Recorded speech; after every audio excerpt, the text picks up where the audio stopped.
29 al 34.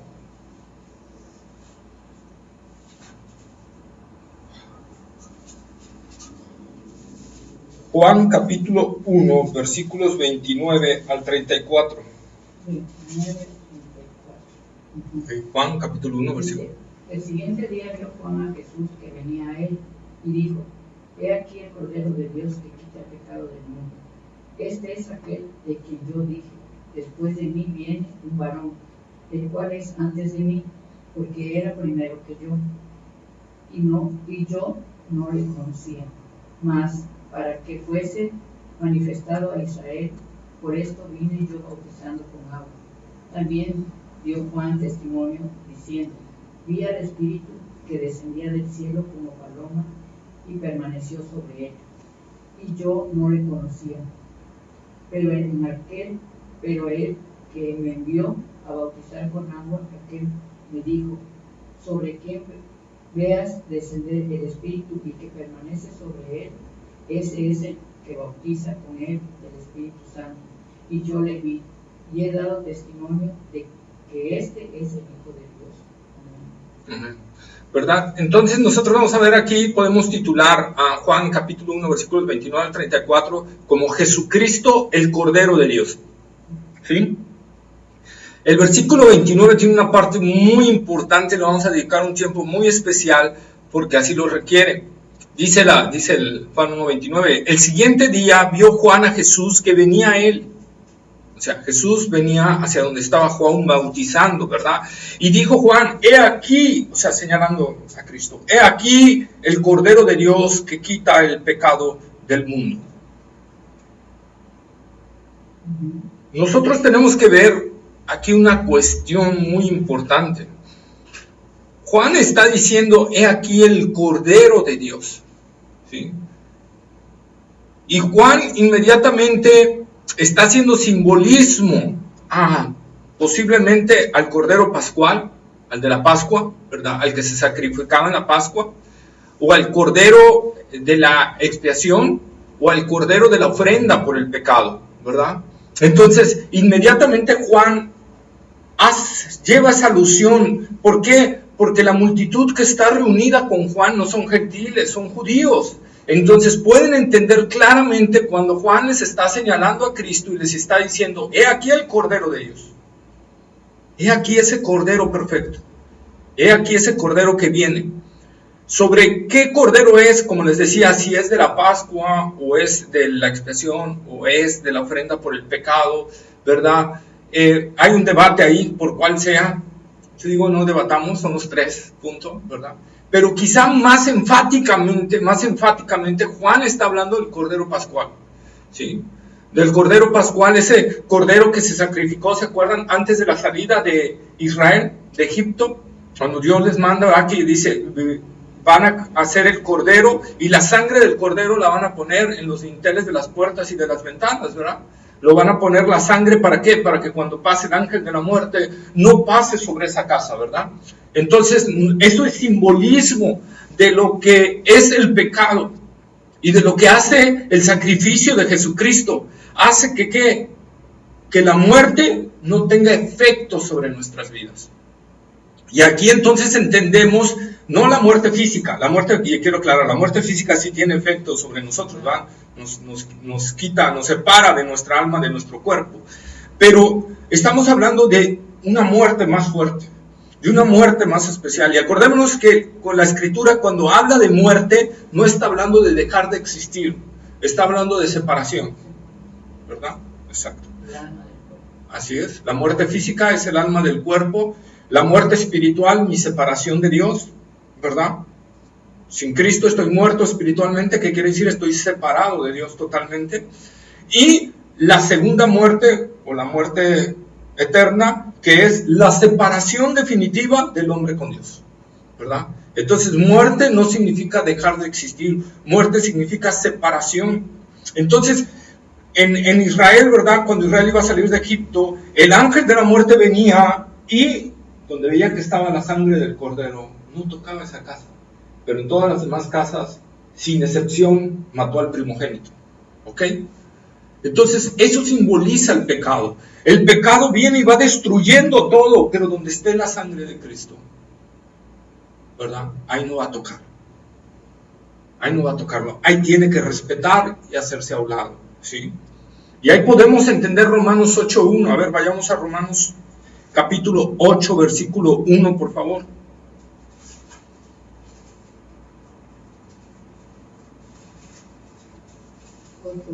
Sí. Dice, ahora pues, ninguna condenación hay para los que están en Cristo Jesús, los que no andan conforme a la carne, sino conforme al Espíritu. O sea que los que andan en la carne no andan con Cristo. Acordémonos que la segunda parte del versículo de Romanos 8:1 no está en los manuscritos más antiguos. Entonces, realmente Romanos 8:1 debería decir nada más: ninguna condenación hay para los que están en Cristo Jesús. Lo demás fue añadidura de un copista. Entonces, el texto real dice: ninguna condenación hay para los que están en Cristo Jesús. ¿Por qué no hay ninguna condenación para los que están en Cristo Jesús? Porque la casa que es ahora nuestro cuerpo, el templo del Espíritu Santo, que ahora somos nosotros, ha sido redimido por la sangre de Cristo. Si en verdad hemos creído en Cristo Jesús, si en verdad le hemos depositado nuestra total confianza, entrega y vida a Él, entonces la sangre de Cristo ha pagado el precio por nosotros. Por tanto, la maldición, la muerte y todo eso no puede tocar esa casa. No puede tocar ya tu alma, no puede tocar ya tu ser. Ya no puede tocarlo. Por eso Pablo dice: ninguna condenación hay. Ya no hay más condenación. Entonces nosotros tenemos que entender eso. ¿Por qué? Porque el Cordero fue sacrificado por nuestros pecados, ¿verdad? Por nosotros, por nuestro pecado. Y por algo, fíjense que la palabra, y lo vamos a ver más adelante, pero que la palabra pecado está en singular, no en plural. Y vamos a ver el efecto que eso tiene bastante, ¿sí? Por favor, vamos a Hebreos capítulo 10. Lo voy a leer porque está larguito. Hebreos capítulo 10, versículos 3 al 14. 3.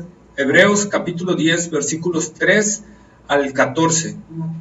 3. Dice: pero en estos sacrificios cada año se hace memoria de los pecados, porque la sangre de los toros y de los machos cabríos no pueden quitar los pecados. Por lo cual, entrando en el mundo, dice: sacrificio y ofrenda no quisiste, mas me preparaste cuerpo, holocausto y expiaciones por el pecado no te agradaron. Entonces dije: he aquí que vengo, oh Dios, para hacer tu voluntad. Como en el rollo del libro está escrito de mí, diciendo: primero sacrificio y ofrenda y holocausto y expiaciones. Por el pecado no quisiste ni te agradaron, las cuales cosas se ofrecieron según la ley. Y diciendo luego: he aquí que vengo, oh Dios, para hacer tu voluntad. Quita lo primero para establecer esto último. En esta voluntad somos santificados mediante la ofrenda del cuerpo de Jesucristo, hecha una vez para siempre. Y ciertamente todo sacerdote está día tras día ministrando y ofreciendo muchas veces los mismos sacrificios que nunca pueden quitar los pecados. Pero Cristo, habiendo ofrecido una vez para siempre un solo sacrificio por los pecados, se han sentado a la diestra de Dios. De ahí en adelante, esperándolo hasta que sus enemigos sean puestos por estrado a sus pies. Porque como una sola ofrenda hizo perfecto para siempre a los santificados. Ok, ahí está, ¿verdad? Entonces, nosotros vemos aquí al escritor de Hebreos, diciendo: sacrificios y ofrendas por el pecado no te agradaban. ¿Por qué, si no le agradaban a Dios los sacrificios, por qué Dios los mandó a hacer? Porque eran simbolismos mientras venía el sacrificio verdadero. mientras venía el tiempo donde Dios había establecido que el Cordero suyo, Jesucristo, viniera a ser sacrificado por nosotros.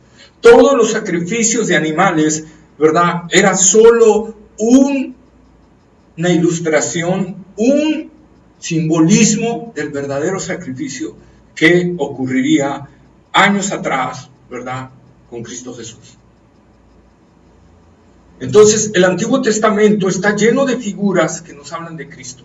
Todo el Antiguo Testamento apunta hacia Cristo. Todos los sacrificios, todos sin excepción, apuntaban al Cordero, apuntaban al Mesías, apuntaban la verdad de que Cristo Jesús moriría por nuestro pecado. ¿Sí? Y con esa ofrenda, porque fíjense lo que dice Hebreos, la sangre de los toros y de los machos cabríos no pueden quitar los pecados. No pueden quitarlos. Dios lo estableció ¿para qué? Para no derramar su ira y sostener un poco, ¿verdad? Mientras llegaba ¿qué? El sacrificio, el tiempo estimado por Dios. Acordémonos lo que dice Pablo a Timoteo: en el tiempo de Dios, ¿verdad?, Cristo vino. Dios ya tenía establecido ese tiempo desde antes de la eternidad, y en ese tiempo, pero por lo mientras, estableció sus sacrificios. ¿Para qué? Para amortiguar su ira, 1, y 2, para enseñarnos como seres humanos que más adelante vendría el verdadero sacrificio, Cristo Jesús muriendo en la cruz del Calvario por nosotros. Los animales no tienen la semejanza del ser humano. Los animales no tienen la misma vida que el ser humano. No valen ante Dios igual que el ser humano. El ser humano vale mucho más ante Dios que cualquier animal. Y eso tenemos que entenderlo. Hoy en día hay un énfasis muy fuerte a veces de la gente a amar a los animales igual o hasta más que un ser humano. Y eso no es correcto delante de Dios. ¿Sí? Lo correcto delante de Dios es amar al ser humano más que a los animales. ¿Verdad? Eso es lo que nosotros tenemos que entender. Pero como el animal no es una semejanza de nosotros, no podía ser el sustituto de nuestro pecado. Como el animal no tiene la semejanza del ser humano, repito, no podía ser el sustituto para nosotros, para que fuera sacrificado por nosotros. Tenía que ser alguien igual a nosotros. Porque la ley dice, ¿verdad? Y Dios dice, la paga del pecado es muerte, ¿sí? El pecado involucra forzosamente que se muera. Adán pecó como representante de la raza humana, pecó, y por eso todos pecamos y nacemos pecadores, ¿verdad? ¿Por qué? Porque Adán pecó. Pero viene el segundo Adán, Jesucristo, sin pecado, muriendo en la cruz del Calvario por nosotros, el justo por los injustos, para llevarnos a Dios. El que no conoció pecado por nosotros se hizo pecado, para que nosotros fuésemos hecho justicia de Dios en él. Por eso Dios se tuvo que encarnar, para ser nuestro sustituto, y para poder darnos salvación. Entonces ahora sí, ya como nuestro sustituto, teniendo nuestra misma semejanza, ¿verdad? Teniendo nuestra misma esencia, entonces puede ser el sustituto y el verdadero sacrificio para poder redimir a todo aquel que en él cree, ¿verdad? Por eso los sacrificios de animales, repito, no quitan el pecado, porque no eran, ¿qué? Iguales a nosotros. Son de otra naturaleza. Y entonces por eso no podían quitarlo. Por eso dice, me preparaste cuerpo, ¿sí? Y fíjense lo que dice la palabra del Señor en el versículo 11 que estamos leyendo ahí en Hebreos capítulo 10. Dice, y ciertamente todo sacerdote está día tras día ministrando y ofreciendo muchas veces los mismos sacrificios que nunca pueden quitar los pecados, nunca. Pero Cristo, habiendo ofrecido una vez y para siempre un solo sacrificio por los pecados, se ha sentado a la diestra de Dios. Como dijo hace ratito, Ajá. Timoteo le dijo a Pablo, o en Timoteo dice Pablo.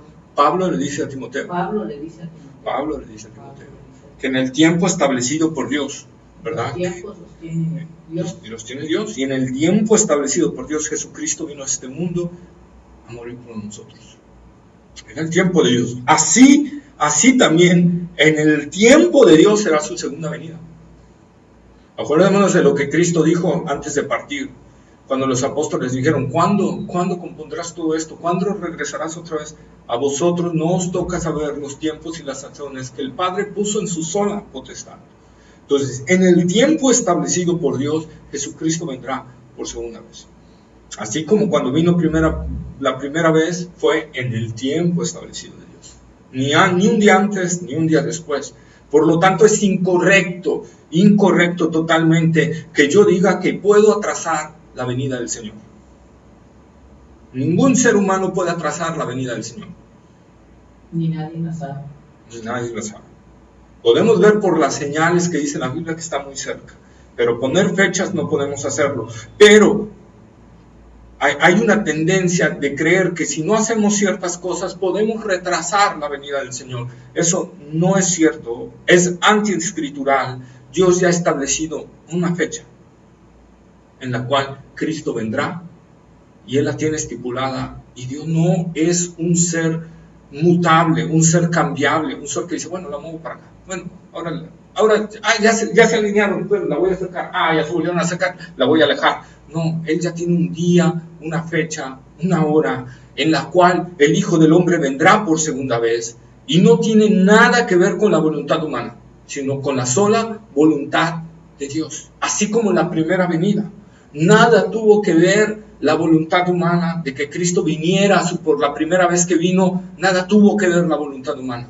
Fue el tiempo establecido por Dios. Lo mismo será en su segunda venida, es el tiempo establecido por Dios. ¿Sí? Entonces nosotros podemos ver a Cristo, ¿verdad? Aquí, habiendo ofrecido una vez y para siempre. Una vez y para siempre. Ya no hay más sacrificios por el pecado. Solo hay un sacrificio. ¿Sí? Hebreos capítulo 9, versículo 24, 25 y 26, por favor.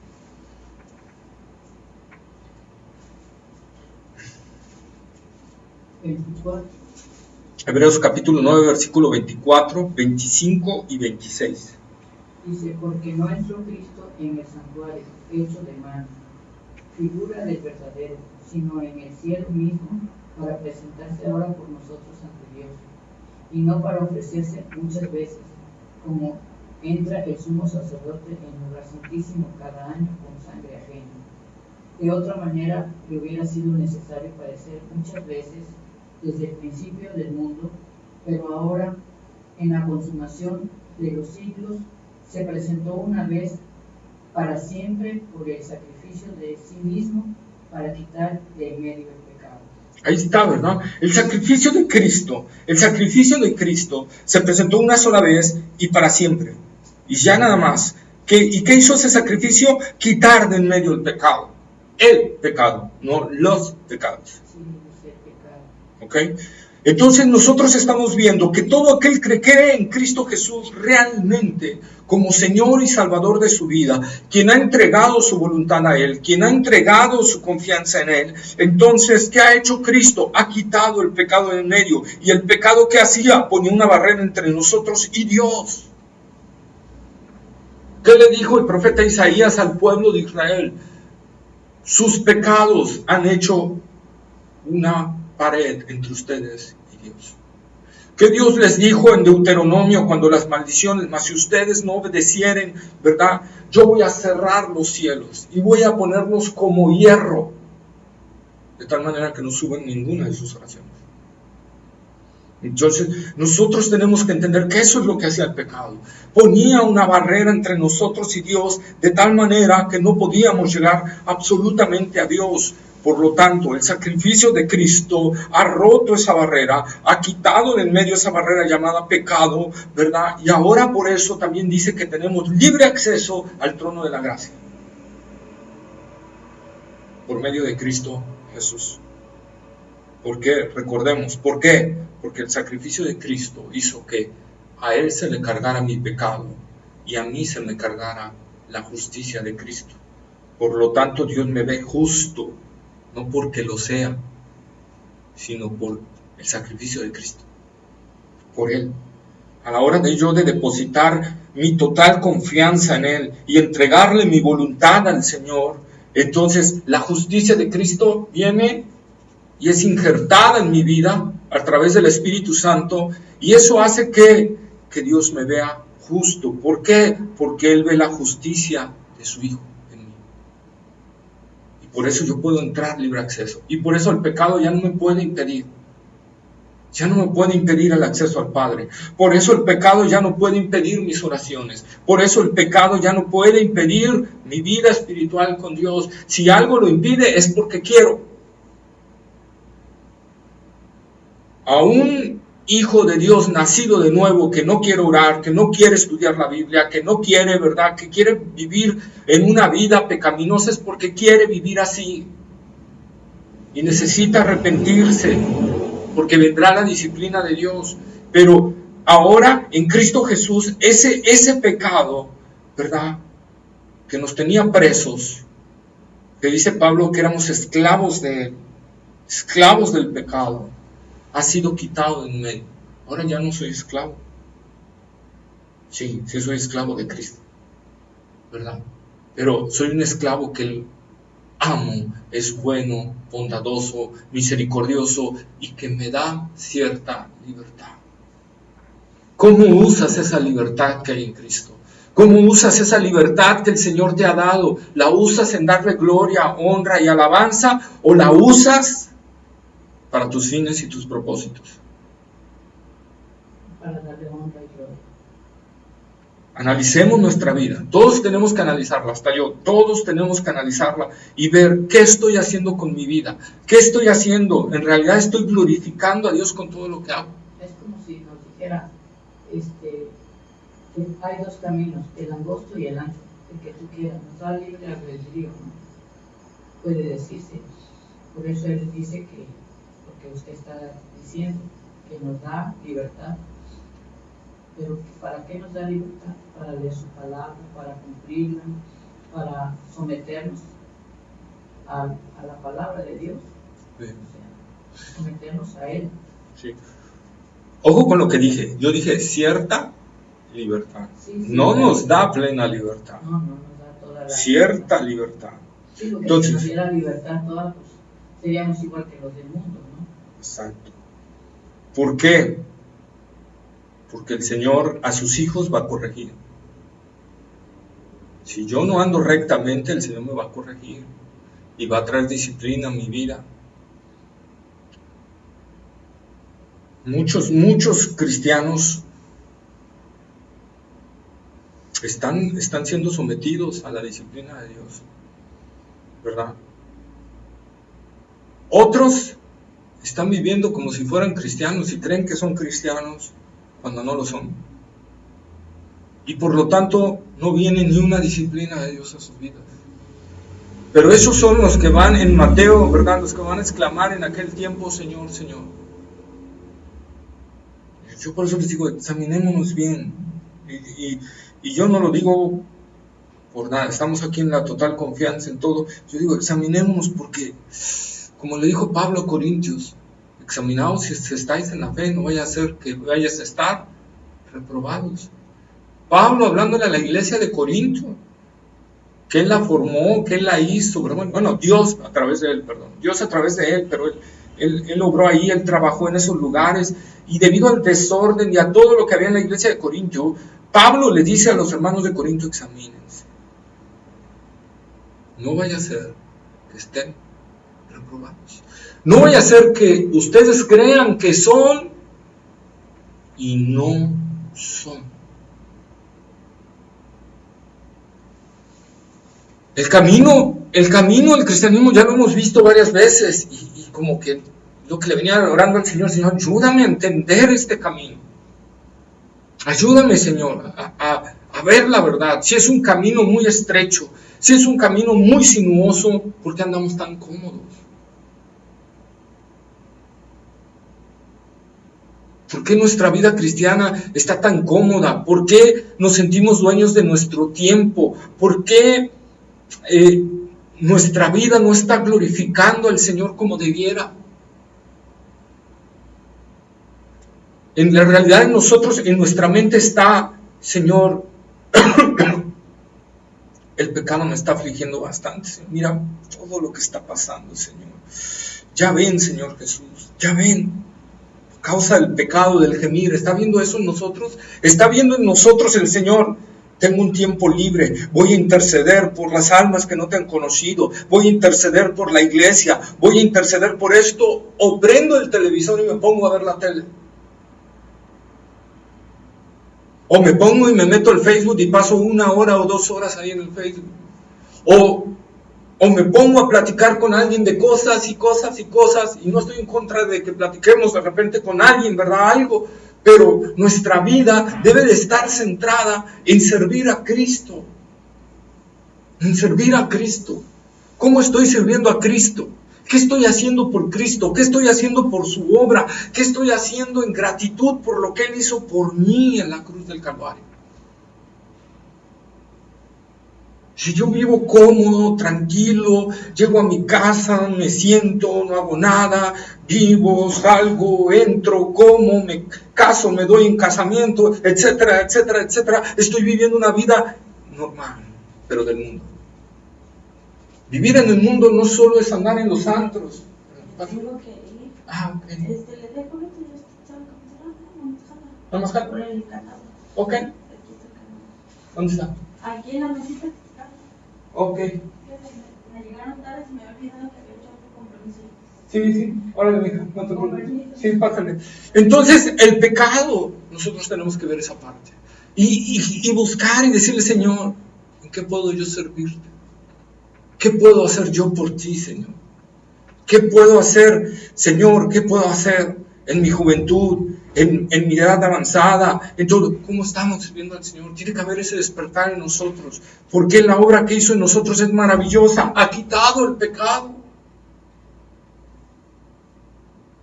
Ha quitado el pecado. He aquí el Cordero de Dios, el que se sacrificó por nosotros en la cruz del Calvario.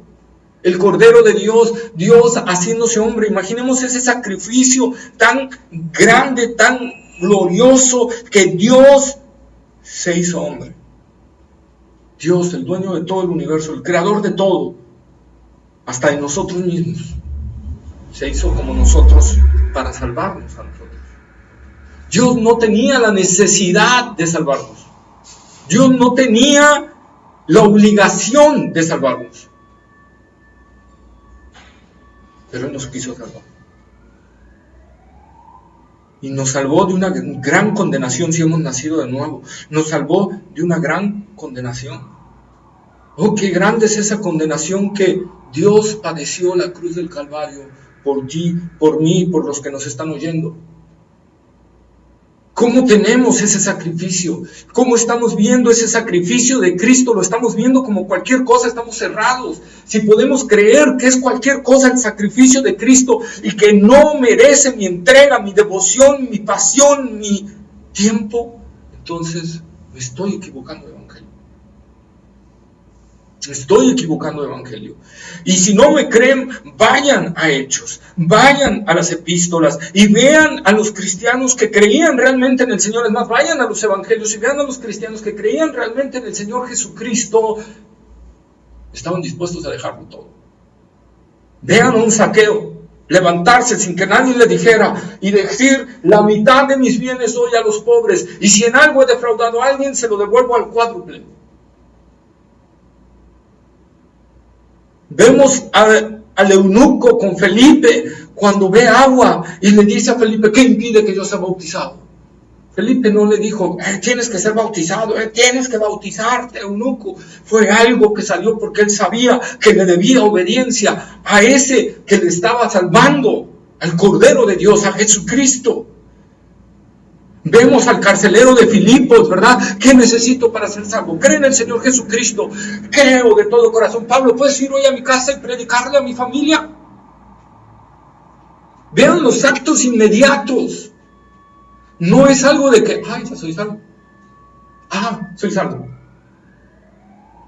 Qué bueno, ya, me quedo pasivo. Eso no es salvación. La salvación involucra entrega al Señor. Vean los casos de salvación cada uno. Saulo de Tarso ¿qué quieres que yo haga, Señor? Inmediatamente. Vemos así los casos. Eso es lo que el Señor está hablando en nosotros, porque Él lo dio todo por nosotros. Él lo dio, Jesucristo lo dio todo por nosotros. Pablo dice en Filipenses, el cual siendo en forma de Dios no escatimó el ser igual a Dios, sino que se despojó y tomó forma de hombre, haciéndose obediente hasta la muerte, y la peor muerte que había en ese entonces, la muerte de cruz.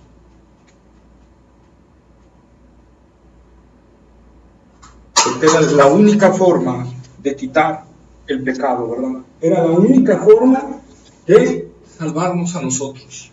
Él como el Cordero. ¿Qué tan agradecidos estamos de eso con el Señor?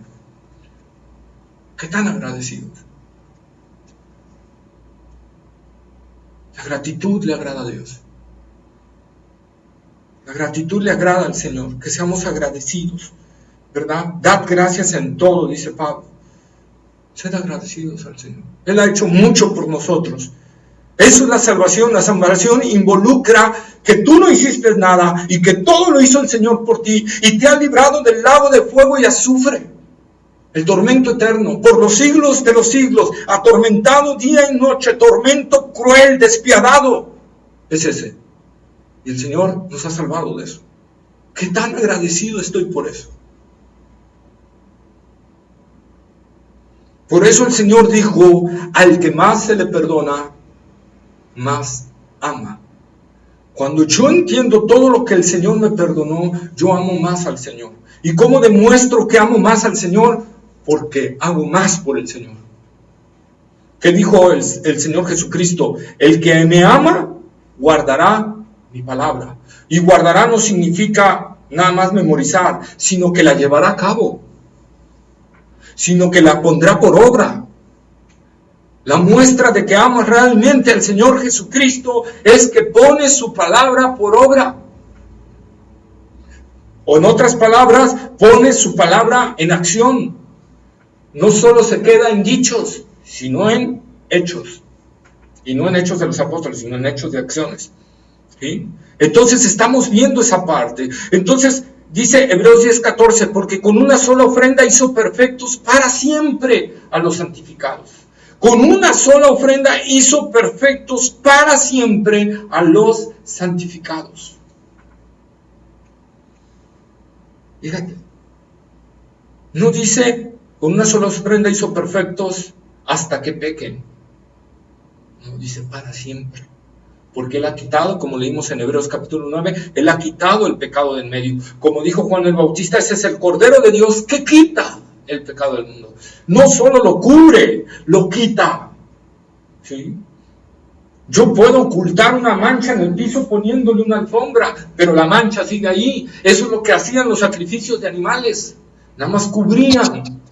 Pero el sacrificio de Cristo quita la mancha. La quita. Y nos hace perfectos para siempre. Primera de Juan 3:5, lo voy a leer. Y sabéis que Él apareció para quitar nuestros pecados y no hay pecado en Él. Repito, y sabéis que Él apareció para quitar nuestros pecados y no hay pecado en Él. ¿Sí? Primera de Juan 3:5.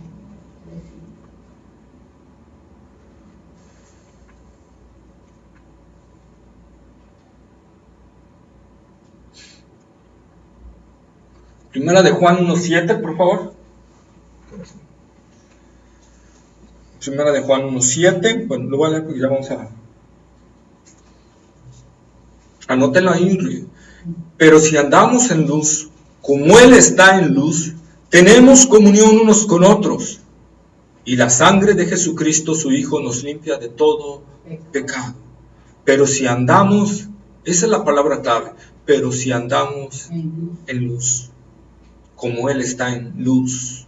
Si andamos en luz, si en verdad hemos nacido de nuevo, nuestra vida tiene que reflejar esa luz. Si no hemos nacido de nuevo, no nos engañemos.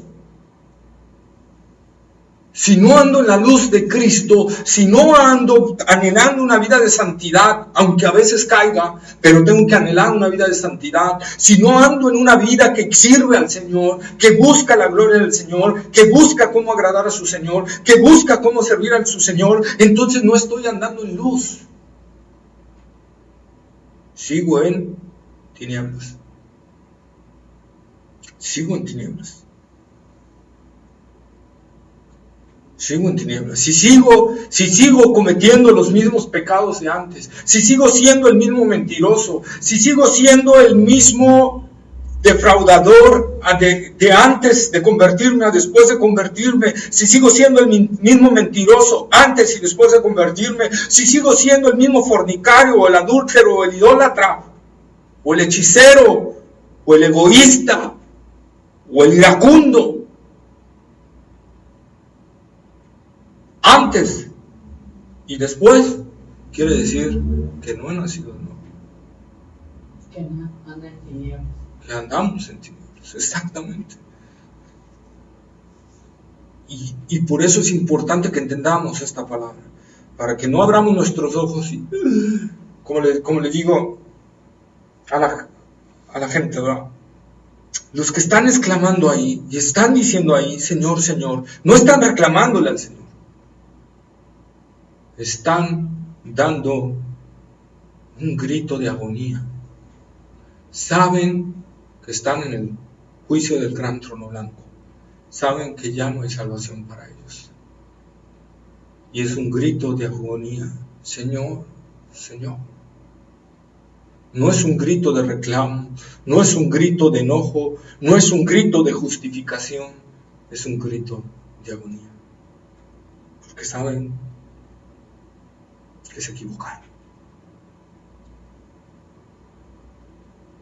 Examinémonos a nosotros mismos. Como dice Pablo, yo pongo en dura servidumbre mi cuerpo. O sea, lo someto a disciplinas. Disciplina de levantarme a orar. Disciplina, qué difícil es. Disciplina de orar, de buscar, de escudriñar la palabra, de meditarla, de servir al Señor, de ser constante en la comunión con los hermanos. Eso es disciplina. No es fácil. No es fácil. Miren, hermanos, yo veo, y les decía a alguien hace poco, no me acuerdo quién, les decía, veamos el Medio Oriente, veamos a los hermanos de allá siendo perseguidos. Pero ellos se reúnen. Les puede costar la muerte. No solo la muerte, les puede costar la cárcel y torturas dentro de la cárcel. Ellos lo saben que les puede costar eso, porque han visto cómo se han llevado y han torturado a algunos cristianos. Sobre todo en Norcorea, en Laos, en Vietnam, en esos lugares que antes de matar a los cristianos los torturan durante un tiempo. Y saben a lo que se están ateniendo por creer en ese evangelio y por reunirse. Porque si ellos guardaran silencio y no se reunieran, no los detectarían. Pero ellos no pueden negar a su Señor. Ellos no pueden negar a su Señor. Yo me pregunto, si nosotros estuviéramos allá, ¿haríamos lo que ellos hacen por reunirse? ¿O diríamos, ay no, mejor me quedo aquí en mi casita y aquí cierro mis ventanas y aquí oro y aquí leo la Biblia y hasta aquí llegué? ¿Verdad? Eso no es otra cosa más que cobardía. Y la palabra de Dios dice que los cobardes son los que irán adelante de todos al lago de fuego y azufre. ¿Por qué? Porque Dios, cuando transforma el corazón, dice la palabra de Dios que Dios no nos ha dado espíritu de cobardía, sino de poder, de amor y dominio propio. Ese es nuevo nacimiento. Eso es nuevo nacimiento. Corazón de dominio. Nos ha dado. No nos ha dado espíritu de cobardía, sino de poder, de amor y dominio propio. Poder, amor y dominio propio.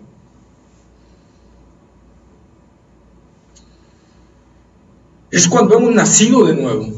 Es cuando podemos ver a nuestros enemigos, aquellos que nos están haciendo mal, aquellos que están hablando mal de nosotros, que nos quieren, ¿verdad?, hasta nuestra vida, nosotros bendecirles. ¿Por qué? Porque un cristiano auténtico entiende que él estaba en aquella condición. Él era enemigo de Dios. Él estaba actuando como contra Dios y estaba afrentando a Dios y estaba hablando mal de Dios con su vida, con sus hechos y todos. Y Dios lo salvó y lo perdonó. Y si Dios hizo eso, ¿quién soy yo para no perdonar y bendecir a mi enemigo? ¿Quién soy? ¿Qué me creo? ¿Más que Dios? Por eso el Señor Jesucristo dijo, bendecid a los que os maldicen, orad por los que os ultrajan. Lo mejor que puedo hacer por alguien, ¿verdad?, que me está maldiciendo es bendecirlo. Por eso Jesús dijo, si te pegan una cachetada en una mejilla, pon la otra. Y eso no lo podemos hacer en nuestra carne. Eso no lo podemos hacer. Por poner un ejemplo, hay discusiones en la casa y le llamo la atención en primer así, Ajá. sin gritos muchas veces, y siempre me mienta la M. Es que está grabando. Es la M. Está grabándose. Perdón. Ahorita al final. Y entonces, Ajá. yo tengo que bendecirlo, ¿no? O sea, o ponerme a orar. ¿Podemos? Sí. Pero ojo, hay autoridad. La autoridad tiene el derecho de disciplinar. No erremos en el sentido. Cuando Jesús está hablando de nuestros enemigos, está hablando de esa gente que está fuera de nuestra casa. Pero que está dentro de nuestra casa y nosotros somos la autoridad, sí tenemos que meter disciplina. Porque si no meto disciplina, entonces no estoy actuando en amor, estoy actuando egoístamente. Igual que él. Por eso Dios nos manda a disciplinar, ¿verdad? Dios nos manda a disciplinar. Si la persona, si el muchacho o el hijo o el subordinado o el empleado que se porta mal, yo por ser cristiano, no, bueno, se está portando mal, pues ya no voy a hacer nada, ¿verdad? Lo voy a bendecir. Te estás portando mal, te voy a dar horas extras. No, eso no quiere decir la Biblia. No quiere decir, sino que no vas a actuar con lo mismo que él está haciendo. Ay, ese jefe desgraciado, ¿qué pasó? ¿Por qué estás haciendo esto? No, pues que no sé qué, ¿sabes qué? Bueno, te vas a ir 3 días sin goce de sol. Y ahí no estoy actuando mal. O sea, es una disciplina. Malo es que yo estuve, me estás metiendo cizaña con mis empleados. Pues ahí te va, yo también te siembro cizaña. Y miren, es así, y así, y así, y así, y así. Entonces eso sí está mal. ¿Me entienden? Sí. Él me está maldiciendo, yo tengo que bendecirlo. Usted, sí, bendiga, pero tiene que obrar en disciplina. Primero. Sí, con disciplina, bendígalo. Tú me dices eso, yo te bendigo, pero aquí la autoridad en la casa soy yo. La cuestión es que tanto queramos ejercer la autoridad, ¿verdad? Eso es otra cosa. Pero ahorita lo platicamos, pero en términos es igual. El Señor es nuestro ejemplo, nosotros estamos sometidos al Señor. Y el Señor nos bendice y nos ayuda en nuestra vida, pero si yo me porto mal y afrento al Señor, el Señor me va a disciplinar. No me va a dejar sin disciplina. Es lo que yo debo de entender. O sea, el patrón cristiano no debe de abstenerse en determinado momento si el empleado está mal y se esfuerza en estar mal. Entonces, ¿sabes qué? Ya no puedes pertenecer a esta compañía. Mi amistad la tienes. Si tú que el día que me quieras saludar, yo te saludo, ¿verdad? El día que necesites algo y yo te puedo ayudar, yo te ayudo. Pero no puedes seguir en la empresa porque estás actuando mal y vas a dañar a los demás. Esa es autoridad. No quiere decir que estoy actuando maldiciéndolo. No, al contrario. Ojo, al contrario. Estoy bendiciendo a esa persona porque al meter la disciplina, estoy haciéndole ver que su actitud está equivocada. Ojo, si a mí alguien de allá afuera me grita y me dice algo y yo no tengo autoridad sobre él, pues yo no puedo decirle nada más que decirte, Dios te bendiga, ¿verdad? Si mi hijo me maldice, Dios te bendiga, hijo, pero tengo que disciplinarte. Te amo y te bendigo, pero tengo que disciplinarte. No te voy a dejar sin disciplina, porque me maldijiste. Y la palabra de Dios dice que maldito el que maldiga al padre o a la madre. Y yo quiero librarte de esa maldición. Y por lo tanto te voy a disciplinar. Esa es la cuestión. O sea, donde tenemos que aprender a diferenciar. Y tomar nuestra autoridad en Cristo Jesús. ¿Sí? Entonces nosotros estamos viendo que entonces Cristo Jesús es el verdadero Cordero de Dios que en realidad iba a quitar nuestro pecado. He aquí, dice Juan, lo señala, el Cordero de Dios que quita el pecado del mundo. Todo aquel que en Él cree no se pierde. En Jesucristo tenemos la salvación asegurada, pero tenemos que en realidad creer en Él y en realidad depositar nuestra voluntad en Él.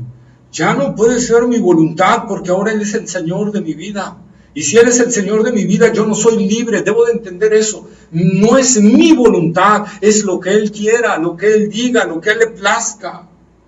Lo que yo voy a hacer, lo que le agrade a Él, porque Él es mi Señor, Él es mi amo, Él es mi Dios. Y le debo esa obediencia absoluta, porque me ha librado de mi pecado. Que nadie me lo podía hacer que me lo librara. Nadie. Y eso es lo que debo de estar muy agradecido con el Señor. Ningún sacrificio de animal, ningún nada podía hacer eso. Isaías 53:7 dice, angustiado él y afligido, no abrió su boca. Como cordero fue llevado al matadero, y como oveja delante de sus trasquiladores enmudeció y no abrió su boca.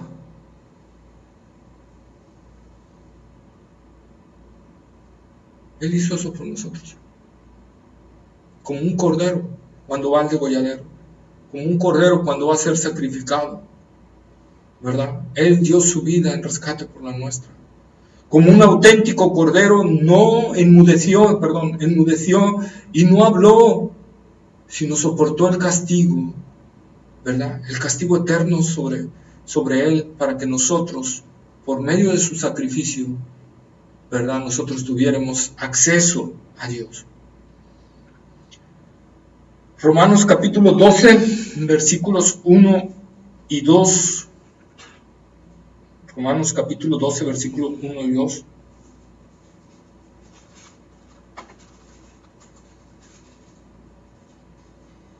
Así que, hermanos, os ruego por las misericordias de Dios que presentéis vuestros cuerpos en sacrificio vivo, santo, agradable a Dios, que vuestro culto racional no os conforméis en este siglo, sino transformaos por medio de la renovación de vuestro entendimiento, para que comprobéis cuál sea la buena voluntad de Dios, agradable y perfecta.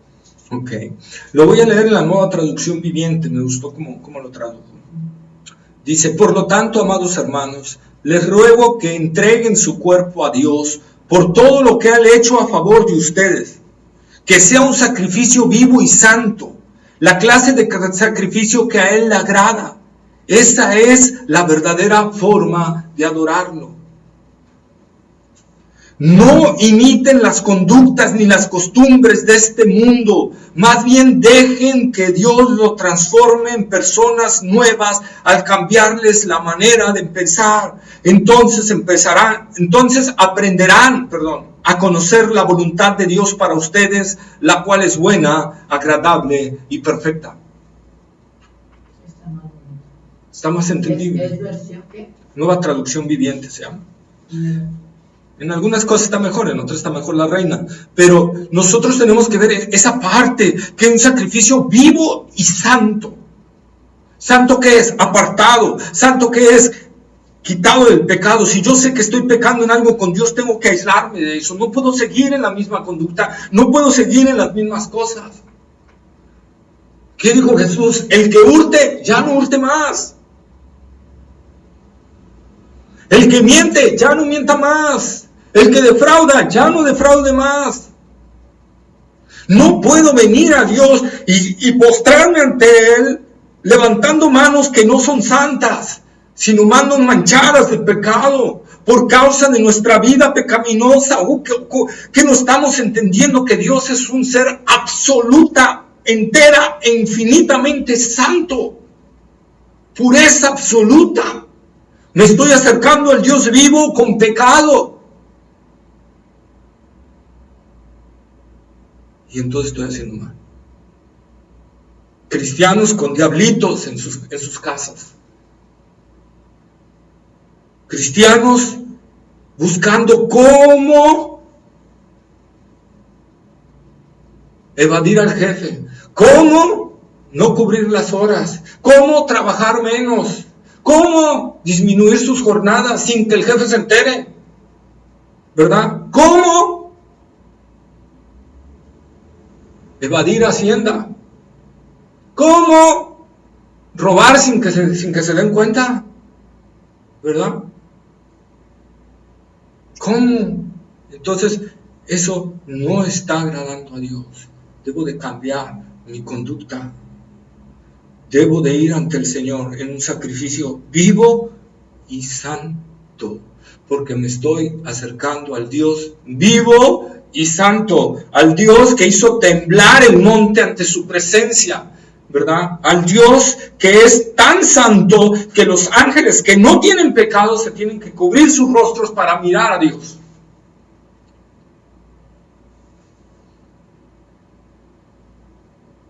Esa es la verdadera forma de adorarlo. Otra forma de adorarlo no es aceptable delante de Dios. Y nos va a ocasionar o disciplina de Dios dura sobre nuestras vidas, que debiéramos de temer como cristianos, entrar en la disciplina de Dios. Debe haber un temor en nosotros de entender que Dios nos disciplina suavecito, disciplina muy duro y nos va a costar lágrimas, dolor, sufrimiento. Y no va a ser por unos días, puede ser que se alarguen años. A David le costó años de consecuencias, de disciplina de Dios, su pecado. Es más, nosotros seguimos viviendo las consecuencias del pecado de Adán y han pasado más de 6,000 años y seguimos viviendo las consecuencias. Tengamos cuidado con Dios, porque es un Dios de amor, sí, es un Dios de misericordia, sí, pero es un Dios que por ser amor, no confundamos amor como Hollywood nos los plantea. No, amor, el verdadero amor se goza de la verdad. El verdadero amor se goza de lo puro y detesta lo malo, lo hipócrita, lo aborrecible, lo falso, lo detesta. Lo echa para afuera el verdadero amor. ¿Sí? Entonces, estamos entendiendo esa parte. Es tiempo de tomar en serio el cristianismo, porque creo, y sinceramente creo, sin poner fecha, porque haría yo muy mal si pongo una fecha, pero sin poner fecha, que estamos muy cerca del arrebatamiento de la iglesia. Muy cerca. Se oyen rumores en Medio Oriente y en Europa que se está reconstruyendo el Imperio Romano. Está resurgiendo. Hay unas alianzas militares que se están haciendo ahorita que podrían ser el resurgimiento de ese imperio romano. Cuando nació el mercado común europeo, ¿verdad? Decían ahí, yo recuerdo fácilmente, que si Europa se uniera militarmente, sería el ejército más numeroso, más poderoso de todas las naciones. Pero no se unieron militarmente, se unieron solo políticamente y comercialmente. Es más, ni políticamente, comercialmente, porque políticamente sería que nada más hubiera un líder. Y en cada país había su líder. ¿Sí? Hoy, actualmente, Europa se está empezando a unir y parece que se empieza a ver militarmente porque tienen un enemigo en común llamado Rusia. Y entonces se están empezando a unir y parece, como algunos comentan, parece que empezamos a ver el resurgimiento del Imperio Romano. Y de ese Imperio Romano resurgido va a salir el hombre de pecado, la bestia, el último emperador cruel y despiadado que va a haber, ¿verdad? Estamos muy cerca. Como se los he dicho en el Facebook y en otras partes, no juguemos a ser cristianos porque Dios no juega a ser Dios. Hay quienes ponen, no juegues a ser cristiano porque el diablo no juega a ser diablo. No, a mí no me importa el diablo, aunque no lo menosprecio. Porque dice Pablo que debemos de estar atentos a sus estrategias, ¿verdad? Debemos estar apercibidos cuando el diablo quiere atacar y todo eso. Pero yo debo de tenerle más miedo a Dios. Si yo estoy jugando a ser cristiano y a no caminar en santidad y a no andar en fe y a no andar como Dios dice, debo de temerle más a Dios que al diablo.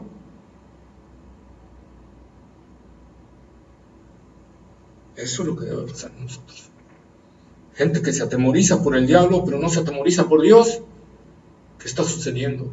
Hay un contrario. ¿Verdad? Entonces Jesucristo ha sido nuestro Cordero, que ha venido a pagar nuestra culpa y ha venido a quitar el pecado. Él es ese Cordero inmolado, ¿verdad? Que ha venido a dar su vida en rescate por la nuestra. Él es el Cordero Pascual, Él es el Cordero de la expiación, Él es el Cordero de la ofrenda por el pecado. Él es quien limpia todas nuestras rebeliones y todas nuestras iniquidades, ¿verdad? Y en Cristo Jesús podemos ser salvos. Hay en nosotros, dice Pablo, ese sentir que hubo en Cristo Jesús. Filipenses capítulo 2 creo que es, ¿verdad? Hay en vosotros ese sentir que hubo en Cristo Jesús, el cual, siendo en forma de Dios, no estimó el ser igual a Dios como cosa que aferrarse, sino que se despojó y tomó forma de hombre y se hizo obediente hasta la muerte y muerte de cruz. Pablo está diciendo, haya ese sentir en ustedes también. De ya no ver nuestra conveniencia, sino ahora ver la conveniencia de Dios, la conveniencia de su reino, la conveniencia, ¿verdad?, de lo que Él quiere. Y Él quiere que le sirvamos. Y Él quiere que le hablemos a la gente de Cristo. Y Él quiere que hagamos discípulos.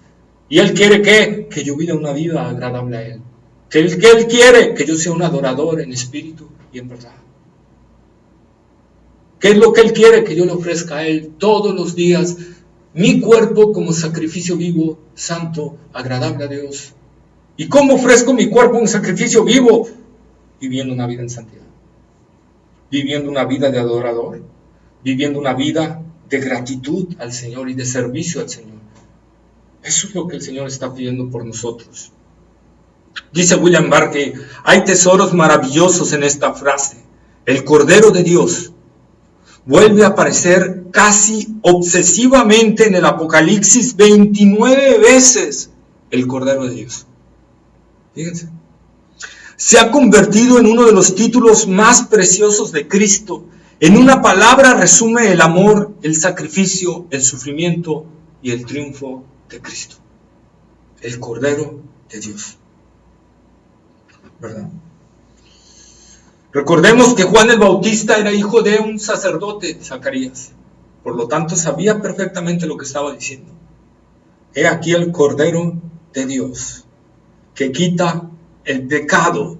Y el pecado, ¿verdad?, es esa naturaleza caída. Es esa naturaleza que iba contraria a Dios. Por eso, ahora en Cristo Jesús somos nuevas criaturas. Si hemos creído realmente en el Señor, hermanos, somos nuevas criaturas. Y ahora Dios nos ha dado la capacidad y el poder, porque el Espíritu de Dios mora en nosotros, nos ha dado esa capacidad y ese poder de vivir en amor, de vivir en poder y de vivir en dominio propio para poder agradarle a Él.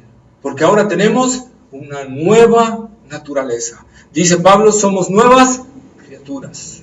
El que está en Cristo es nueva criatura. Las cosas viejas pasaron, y aquí todas fueron hechas nuevas.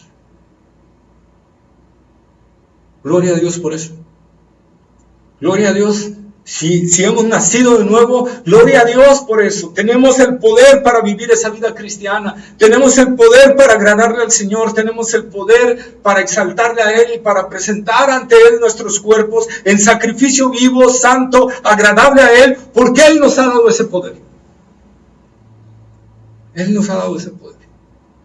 Su Espíritu viviendo en nosotros.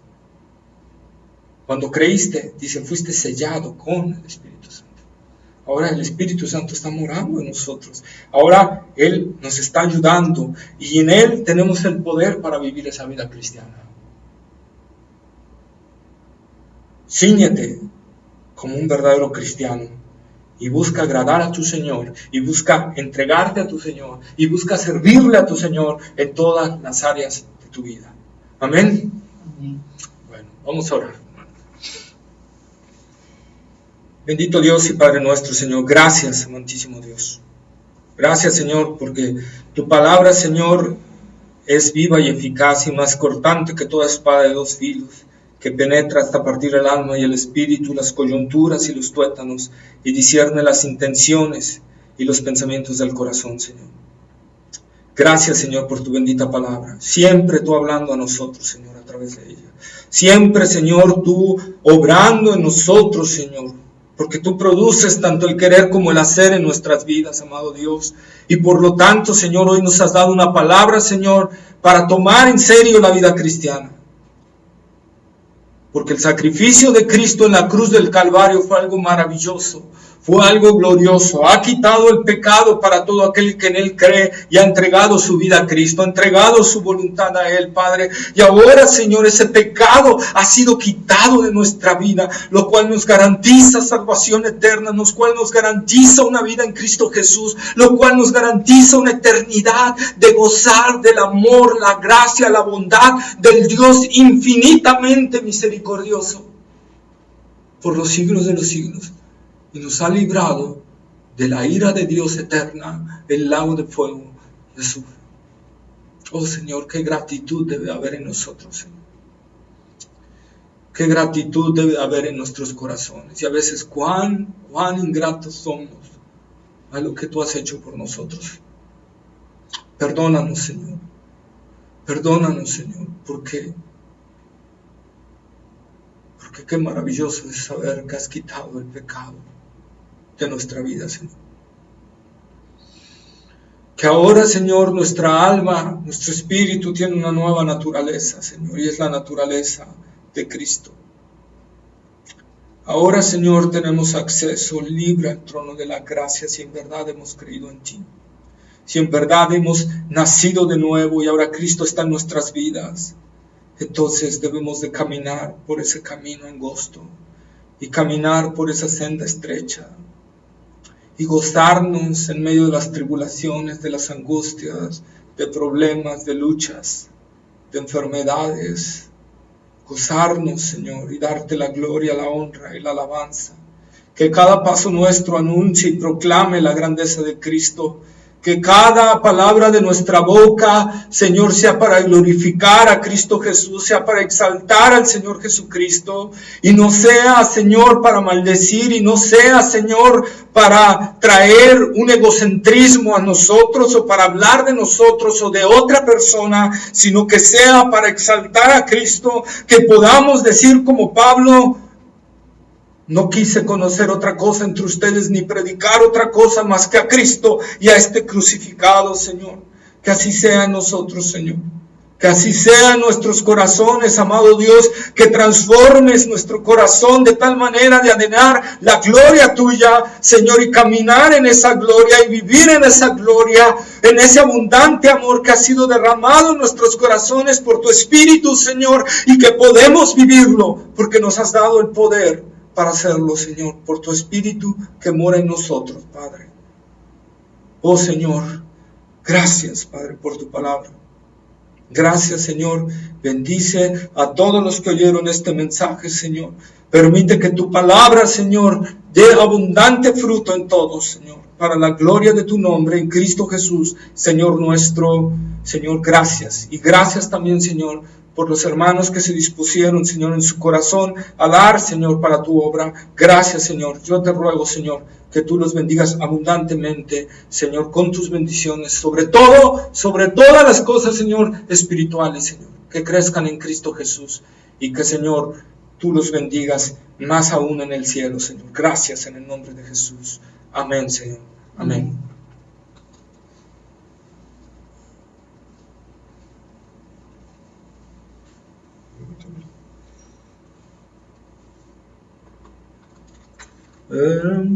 Señor es mi Se lo pastor. va a mandar, pastora. Ajá.